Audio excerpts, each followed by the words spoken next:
রাজ্যের সর্বত্র যোগাযোগ ব্যবস্থাকে আরও বেশি সম্প্রসারিত করতে কাজ করে যাচ্ছে রাজ্য ও কেন্দ্রীয় সরকার।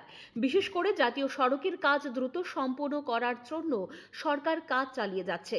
মঙ্গলবার টিআইএফটির কনফারেন্স হলে রাজ্যের চলমান জাতীয় সড়ক প্রকল্পগুলির অগ্রগতির বিষয়ে পর্যালোচনা বৈঠক অনুষ্ঠিত হয়।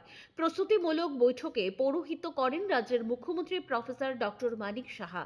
উপস্থিত ছিলেন প্রশাসনের এবং ঠিকাদারি সংস্থার আধিকারিকরা।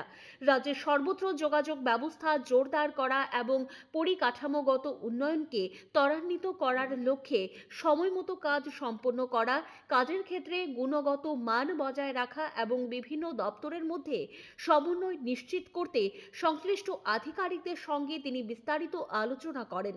সময়ের আগে জাতীয় সড়কের কাজ সম্পন্ন করার নির্দেশ দিয়েছেন মুখ্যমন্ত্রী ডক্টর মানিক সাহা। তিনি বলেন, বর্ষার আগে জাতীয় সড়ক নির্মাণের কাজ সম্পন্ন করতে হবে। বর্ষার সময়ে কাজ করতে গেলে যানবাহন চলাচলে যেমন ব্যাঘাত ঘটে, তেমনিভাবে মানুষের যাতায়াতের ক্ষেত্রেও সমস্যার সৃষ্টি হয়। তাই অত্যন্ত গুরুত্ব দিয়ে এই কাজটি সম্পূর্ণ করার পরামর্শ দিয়েছেন মুখ্যমন্ত্রী doctor Manik Saha. Bureau report, positive বার্তা।